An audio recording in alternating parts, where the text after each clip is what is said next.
deux parachiotes cette semaine, ce sont les parachiotes de Acharemot et de Kedoshim. Et nous, au travers déjà de la paracha de Acharemot, on nous réintroduit la mort des fils de Aaron, Nadav et Avihu, qui étaient morts précédemment dans les parachutes précédentes. Donc la question qu'on se posera aujourd'hui, c'est pourquoi nous rappeler c'est le décès de ces deux mêmes personnages, même si on voit qu'au travers de notre paracha, après la mort, c'est Acharemot, après la mort des enfants de Aaron, Moshe est convoqué pour expliquer à Aaron que maintenant il y a des règles pour ne pas entrer dans le sanctuaire, dans le Saint des Saints, dans le Kodesh HaKodashim, de manière inappropriée. Donc maintenant ils devront faire attention à ne pas entrer n'importe comment, et donc il y aura des règles, et c'est vrai qu'il y a des mesures ici qui sont prises dans notre paracha. Il n'empêche qu'on peut se poser la question de pourquoi cet écart entre l'épisode de la mort des enfants de Aaron et bien sûr notre paracha. On voit qu'entre les deux il y a donc des parachutes qui apparaissent, comme la paracha de Tazria Metzora, et donc ici plusieurs sujets qui sont même abordés, et on aura parlé jusqu'à maintenant de la lèpre, mais aussi de la pureté et de l'impureté des différents animaux. Dans le cadre de notre première lecture, nous expliquerons ici que tout d'abord, ce qui lie la mort des enfants de Aaron et notre paracha, qui maintenant arrive après avoir abordé d'autres sujets dans le domaine de la pureté et l'impureté, c'est qu'il y a une sorte de conception qui se construit doucement, qui permet qu'à la fin, après la mort des enfants d'Aaron, les mesures qui sont prises, elles nous aident à comprendre en réalité ce qui se cachait derrière cette même mort. On retrouve ici, dans le cadre de la disparition de ces derniers, on retrouve l'idée qu'il y a un lien entre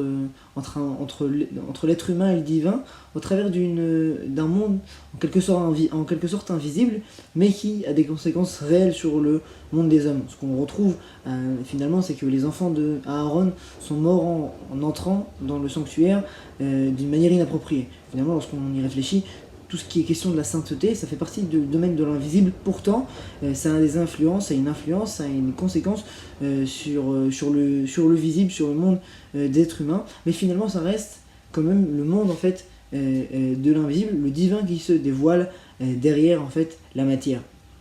On a donc finalement dans ce monde, dans un monde où la matière est prédominante extérieurement, et bah finalement dans cette même idée le monde de la sainteté, le monde divin, il va se retrouver finalement caché derrière cette même matière. Et donc en fait le danger c'est justement lorsqu'on appréhende quelque chose qui est invisible, et ben on peut avoir tendance à le négliger ou à se tromper en fait dans son expression. Et donc c'est pour ça qu'on aborde juste après les règles de pureté et d'impureté. Ces règles de pureté et d'impureté qui montrent que les animaux, par exemple, qui nous entourent, il y en a qui sont purs et d'autres qui sont impurs. De manière extérieure, on peut peut-être pas voir de choses, de conséquences réelles, claires, etc. Mais si on y réfléchit, on voit que par exemple c'est vrai que les animaux purs en général, ce sont des animaux beaucoup plus doux, beaucoup plus moraux, tandis que les animaux impurs, souvent, c'est des animaux qui sont par exemple beaucoup plus violents, etc., ou qui volent, etc. On retrouve donc ici peut-être une conséquence extérieure, mais en fin de compte, il y a un monde intérieur ici qui est en danger si on n'y prête pas attention. Et donc ces lois de pureté et d'impureté nous montrent qu'en fait il y a un lien entre le monde intérieur, le monde spirituel, mais surtout le monde de la Gdusha, qui est en fait la réunification de ces deux mondes. Et il y a donc une influence entre ce monde-là et le monde extérieur, le monde matériel, le monde du visible, et notamment comme on retrouve que finalement une faute qui est faite par un homme peut avoir une conséquence sur son corps, sur ses vêtements, sur sa maison. C'était la faute qu'on avait vue précédemment de la lèpre, de la conséquence par exemple de la lèpre qui se fait dans le cadre du Lachon Hara, ou tout simplement de l'orgueil. À savoir que quelqu'un qui dit de mauvaises choses peut avoir une conséquence physique dans son corps. C'est notre idée aussi qu'on retrouve ici, c'est le lien entre le divin et le monde des hommes. Le Tanya nous enseigne que d'un côté, si on a dans le cadre de notre étude, notre objectif c'est pas juste finalement d'apprendre de la connaissance. Ici, dans le cadre de l'étude, dans le cadre de l'étude de la Torah, l'objectif ce n'est pas la connaissance technique, mais c'est le lien avec le divin. Et donc en fait, en réalité, ici on retrouve aussi dans ces parachutes-là cette idée que finalement ce qui compte ici, c'est pas seulement le cadre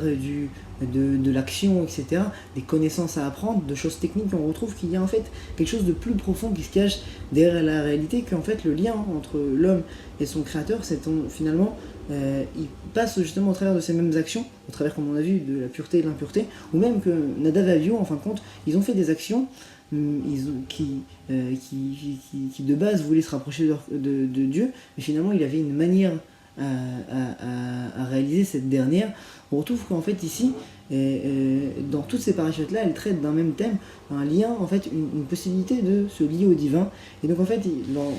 ça vient nous remettre en fait les pieds sur terre, dans le sens que même dans le cadre de l'étude, dans le cadre de toutes les pratiques qu'on fait ici, l'objectif c'est de se lier au divin. Et c'est pour ça qu'on fait, par exemple, avant chaque étude de Torah, on fait une bracha, une bénédiction, pour préciser que notre objectif ici, comme nous dit le Maharal, c'est de faire la volonté de Dieu, de se lier au divin au travers de cette même étude. C'est pour ça qu'ici l'essentiel, ce ne sera pas le nombre de connaissances étudiées, la quantité, mais tout simplement le lien, la profondeur, l'intention qui est essentielle ici. En fin de compte, dans le cadre de notre dernière lecture, on voit ici c'est la lecture du Arizal, qui ici nous apprend que toutes ces parachutes, leur objectif, c'est de lier finalement le monde d'en haut, le monde élevé, les grands idéaux de la Torah, le divin, et le monde d'en bas, le monde matériel. Et ici, l'erreur des enfants des Aaron, Nadav et Avihu, ce serait qu'ils ont voulu que le spirituel, que le monde supérieur. Et donc en fait, l'objectif, c'est la réparation, c'est justement de trouver un moyen de faire redescendre toutes ces idées-là sur Terre, de lier le monde d'en haut et le monde d'en bas, parce que c'est pour ça qu'on a été envoyé sur Terre, une âme dans un corps. Shabbat Shalom.